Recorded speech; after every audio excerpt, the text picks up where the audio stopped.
Hello students, CBSE के इस PYQ series में क्लास 10th की आज हम फर्दर क्वेश्चंस को डिस्कस करेंगे।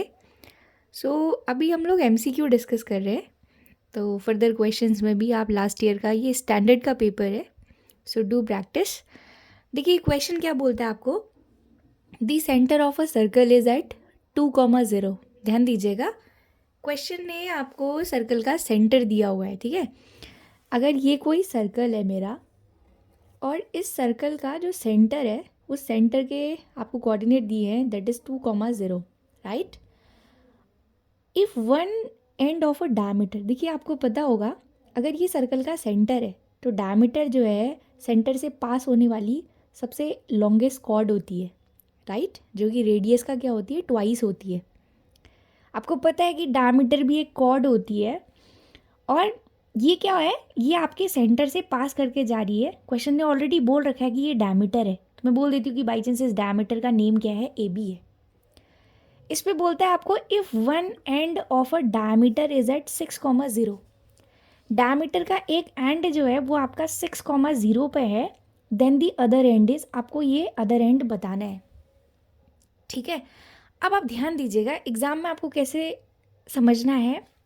देखिए अगर मैं यहाँ पर डिस्टेंस फॉर्मूला लगाती हूँ ना, तो देखिए मुझे ये डायमीटर की लेंथ नहीं पता है कि नहीं। अगर हो सकता है आपके एग्ज़ाम में ऐसा भी क्वेश्चन आ जाए कि आपको डायमीटर की लेंथ दिए रहे, तो आप फिर क्या कर सकते हैं, इस ए बी के एंड वर्टेक्स निकाल सकते हैं, जो एंड वर्टेक्स है ना, क्योंकि एक तो गिवन है और ए बी आपको पता होगा तो बी के वर्टेक्स पता चल जाएंगे। बट इस वक्त हम लोग डिस्टेंस फॉर्मूले से इस क्वेश्चन को नहीं करेंगे, बल्कि हम क्या करेंगे, यहाँ पर सेक्शन फॉर्मूला यूज़ करेंगे। अब बात ये आती है कि अगर हम सेक्शन फॉर्मूला यूज़ कर रहे हैं तो फिर सेक्शन फॉर्मूले में तो हमें रेशियो भी पता होना चाहिए।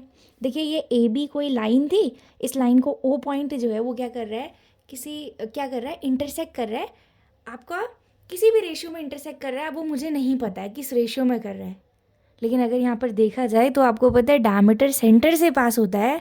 यदि ये सेंटर से पास होता है आपका, तो ये ए बी पॉइंट है और ये अगर इसका सेंटर है तो आपको पता है ये मिड पॉइंट की तरह यहाँ पर क्या करेगा, काम करेगा।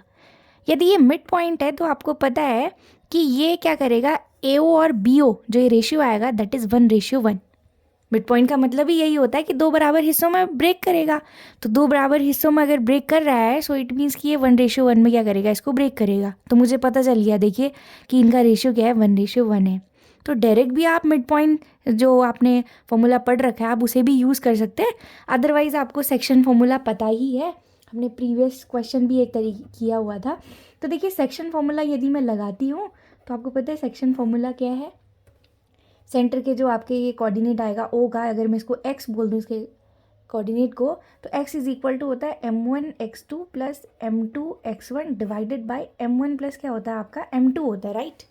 सिमिलरली आपका y भी निकलेगा, that is m1y2 plus m2y1 divided by क्या आ जाएगा, m1 प्लस m2। यहाँ पर m1 और m2 क्या है आपके, ये जनरली आपका रेशियो है, जिस रेशियो में आपका ये सेंटर जो है लाइन को ब्रेक कर रहा है। अब सेंटर या कुछ भी हो सकता है, ठीक है, बट इस केस में मुझे पता है कि यहाँ पर जो m1:m2 है उसकी वैल्यू 1:1 है। तो डायरेक्ट अगर मैं यहाँ पर 1 और 1 वैल्यू आप पुट करते हैं ना, तो मैं सीधे लिख रही हूँ अभी, ठीक है, वरना आपको पता है m की वैल्यू भी 1 रखेंगे तो ये 1 इंटू समथिंग, तो समथिंग ही आएगा x2 प्लस x1 अपॉन क्या आ जाएगा, 1 + 1 2। तो सीधे सीधे आप ये लिख सकते हैं मिड पॉइंट के कोऑर्डिनेट क्या आ जाएंगे, x1 plus x2 upon 2। Similarly y भी क्या आ जाएगा, कैपिटल y लिख देती हूँ उसको, मैंने उसको कैपिटल y से लिखा है, that is y1 plus y2 upon क्या आ जाएगा आपका, 2 आ जाएगा। तो देखिए ये x और y थे क्या, ये सेंटर के कोऑर्डिनेट है यहाँ पर x और y, और इस केस में आपको दे रखा है, देखिए सेंटर के कोऑर्डिनेट तो आपको गिवन है ना, दैट इज़ 2,0। तो पहला x है, फिर y है आपका। सो 2 इज इक्वल टू क्या हो जाएगा, x1। देखिए a को अगर आप a के जो कोऑर्डिनेट्स है उसको x1 y1 बोलते हैं और b के कोऑर्डिनेट्स को आप x2 y2, जिसे आपको निकालना है। तो x1 तो पता है कितना है, यहाँ पे 6 है, तो 6 आ जाएगा, प्लस x2 मुझे नहीं पता, ये मुझे फाइंड आउट करना है, डिवाइडेड बाई क्या आ जाएगा, 2। यही तो लिखा ना मैंने, x1 plus x2 upon 2। Cross multiply करेंगे तो 2 जा कितना आ जाएगा आपका 4 is equal to 6 plus x2, right. So x2 का वैल्यू क्या आ जाएगा आपका, -2। तो देखिए x2 आपका निकल गया है। सिमिलरली ये फॉर्मूला यूज़ करेंगे तो y भी पता चल जाएगा, ठीक है ना। और y अगर देखा जाए तो देखिए सेंटर के जो कोऑर्डिनेट्स थे वो 2,0 थे, तो कैपिटल y की वैल्यू यहाँ पर कितनी हो गई, 0 हो गई। So 0 is equal to y1 plus y2, देखिए y1 भी यहाँ 0 है, देख लीजिए आप, y1 0 है, तो 0 प्लस क्या हो जाएगा, y2 अपॉन 2 हो जाएगा। क्रॉस मल्टीप्लाई यदि आप करते हैं तो 0 इज इक्वल टू क्या आ जाएगा, 0 प्लस y2, मतलब y2 की वैल्यू आपको क्या मिल गई, 0 मिल गई। इट मीन्स जो ये आपके बी पॉइंट था उसके जो कोऑर्डिनेट्स आप x2 और y2 लिखे थे, इसके वैल्यूज़ क्या आ गई, -2, 0 आ गई। ठीक है ना, समझ में आ गई बात। देखिए मुझे तो एक क्वेश्चन को सॉल्व करने में इतना समय लग रहा है क्योंकि मैं समझा भी रही हूँ, वरना आपको पता है कि ये 1 मिनट से पहले हो सकता है क्वेश्चन। ठीक है, तो आप प्रैक्टिस कीजिए इसी तरीके से क्वेश्चंस करने, बस थोड़ा सा आपको समझना है कि क्वेश्चन ने क्या गिवन आपको किया हुआ है। ठीक है ना, देखिए इसी क्वेश्चन में आगे आपका MCQ का ही लास्ट क्वेश्चन था। इस क्वेश्चन ने आपको दिया था in the given figure graphs of 2 linear equation. Actually ये x एक्सिस है, ये y एक्सिस है। इस x एक्सिस और y एक्सिस में आपको ये 2 लीनियर इक्वेशंस के ग्राफ हैं। देखो एक लाइन ये है और एक लाइन ये रिप्रेजेंट कर रहा है आपका। ठीक है, तो क्वेश्चन आपको बोलता है कि the pair of these linear equation is, कि ये दो जो आपके लीनियर इक्वेशन के आपको ग्राफ दिए हैं ये क्या रिप्रेजेंट कर रहा है, ये आपसे पूछ रहा है। आप लोग ज़रा ध्यान दीजिएगा, आपने तीन टाइप की यहाँ पर पढ़ रखी हैं लाइन्स। एक तो आपको पता है आपने इंटरसेक्टिंग लाइन पढ़ी है। ठीक है, इंटरसेक्टिंग लाइंस में होता क्या है, दो लाइन एक दूसरे को इंटरसेक्ट करती हैं, तो उसका आपको एक क्या मिलता है, ये जिस पॉइंट पे वो इंटरसेक्ट करती हैं तो वो क्या होता है, उसका यूनिक सॉल्यूशन होता है। ये इक्वेशन क्या होती है आपकी, कंसिस्टेंट होती है, राइट, क्योंकि आप इसका आंसर निकाल पा रहे हो। दूसरा आपकी क्या होती है, पैरेलल लाइंस होती है। पैरेलल में क्या होता है, दो रेज आपकी, ये पैरेलल आपको पता है, पैरेलल लाइंस का मतलब ये है कि they do not intersect each other at any point. आप उन्हें कितना भी एक्सटेंड कर दें वो कहीं पर भी एक दूसरे को इंटरसेक्ट नहीं करेंगी।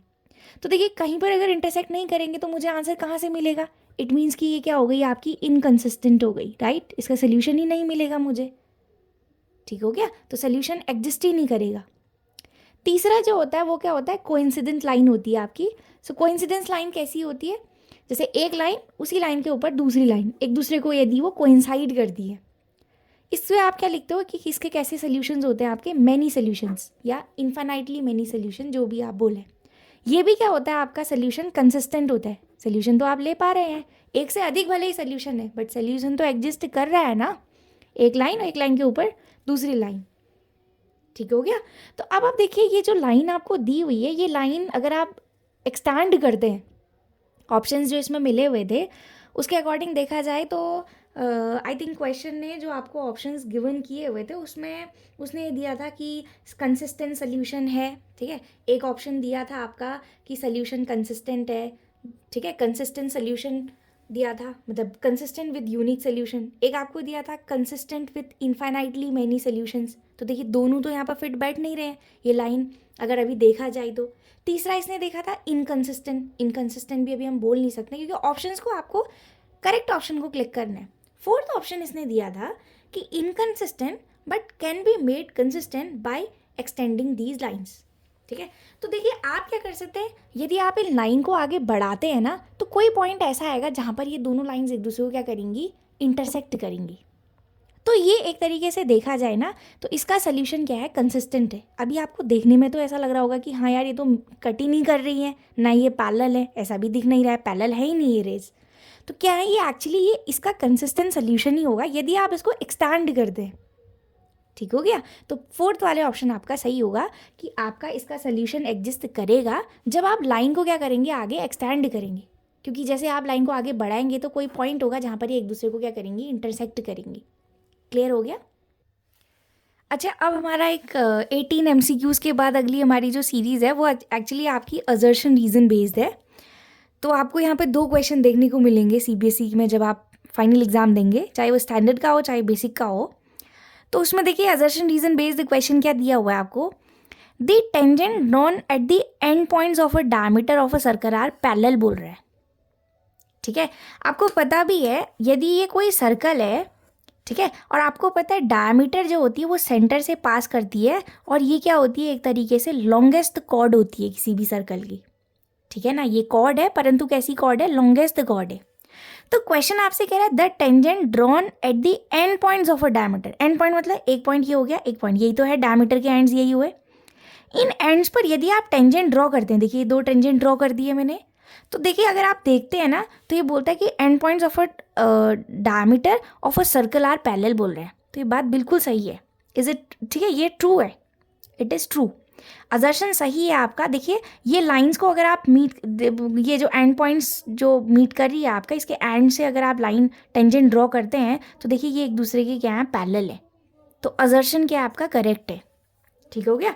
अब इसका रीज़न देखिए, रीज़न बोलता है diameter of a circle is the largest chord. ये बात भी बिल्कुल सही है।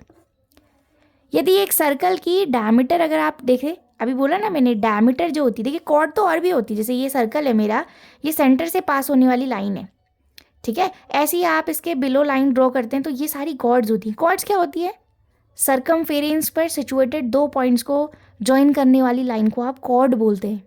तो देखिए ये भी कॉर्ड है, बट ये जो सेंटर से पास हो रही है ना, ये आपकी क्या है, लार्जेस्ट कॉर्ड है। ऐसे ही आप और भी एक्सटेंड करते हैं यहाँ को भी, तो ये भी कॉर्ड्स हैं, बट सबसे बड़ी कॉर्ड्स कौन सी है इसमें से, ये कॉर्ड है जो सेंटर से पास हो रही है, जिसको आप क्या बोलते हो, डायामीटर बोलते हो। ये बात भी बिल्कुल क्या है, सही है। लेकिन देखा जाए तो यहाँ पर तो इसने बात किसकी करी थी कि टेंजेंट्स जो एंड पॉइंट से ड्रॉ होते हैं वो पैरेलल होते हैं, यहाँ तो पैरेलल की बातें कर रहा था ये, बट रीज़न में इसने डायमीटर के बारे में बताया है, जबकि ये पैरेलल का रीज़न नहीं दिया है इसने। तो आप बोलेंगे कि both A and R are true, मतलब असर्शन भी सही है, रीज़न भी सही है, but R is not the correct explanation of A, ये इसका एक्सप्लेनेशन नहीं है। ठीक है ना, ये रहेगा। आप सोचिए, देखिए इसके बारे में लिखा है इसने क्या, ऐसा तो नहीं है ना, पैरेलल इसको करेक्ट एक्सप्लेन नहीं कर रहा है ये। अगला क्वेश्चन देखिए क्या बोल रहा है आपको, देखिए फिर क्या बोलता है आपको अगला क्वेश्चन, ये बोलता है कि if the graph of a polynomial touches x axes at only one point, कि अगर आपका कोई पॉलिनोमियल है और उस पॉलिनोमियल का जो ग्राफ है वो अगर एक्स एक्सिस पर सिर्फ एक ही पॉइंट पर अगर टच करता है, ठीक है ना, then the polynomial can't be quadratic polynomial. Quadratic polynomial क्या होता है, A X square plus B X plus क्या होता है, सी होता है।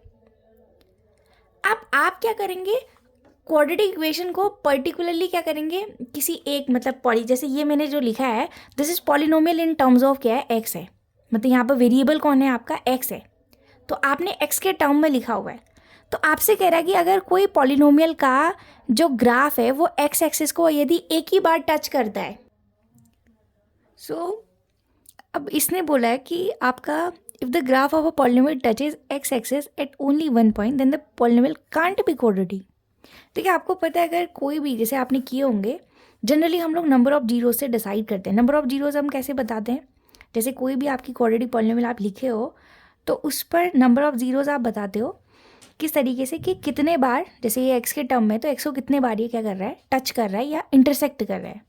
ठीक है, अब ये बोल रहा है कि यदि ये एक्स एक्सिस को सिर्फ एक ही बार टच कर रहा है, ये एक ही बार टच कर रहा है, तो ऐसा नहीं कि हम इसको क्वाड्रेटिक पॉलिनोमियल नहीं बोल सकते हैं, हम इसे क्वाड्रेटिक पॉलिनोमियल बोल सकते हैं। बट इस हिसाब से इसने कांट भी क्वाड्रेटिक पॉलिनोमियल बोला है, तो ये बात क्या हो जाएगी, गलत। देखिए अगर एक बार भी अगर ये टच कर रहा है तो हम उसको क्वाड्रेटिक पॉलिनोमियल बोलेंगे ही, नंबर ऑफ जीरोज डिसाइड करेंगे ना मेरे, ठीक है ना। फिर अगला ये बोलता है a polynomial of degree n is greater than 1 can have at most n zeros. सही, ये बात बिल्कुल सही है कि अगर कोई पॉलिनोमियल है जिसकी डिग्री कितनी है, n है, डिग्री आप जानते होंगे, जैसे मैंने x की पावर लिख दिया 5, ठीक है ना। तो अब आपसे कह रहा है n इज, अब ये n की वैल्यू क्या है, 1 से ग्रेटर है, can have at most n zeros, of course yes. n की ये जो कोई भी डिग्री है, जैसे ये x की पावर 5 है, तो इसके मतलब जो भी ये इक्वेशन रही होगी, अगर इसकी सबसे हाईएस्ट पावर 5 है तो इट मीन्स इसके मैक्सिमम कितने आपके सोल्यूशंस होंगे या कितने जीरोज होंगे, 5 होंगे। ठीक है, तो आप बोलेंगे कि एटमोस्ट कितने जीरोज होंगे इसमें, n जीरोज। अगर n मतलब अगर आपकी डिग्री है तो n डिग्री के अकॉर्डिंग जो है इसके जीरोज की अधिकतम संख्या कितनी हो सकती है, n हो सकती है, दिस इज द एटमोस्ट।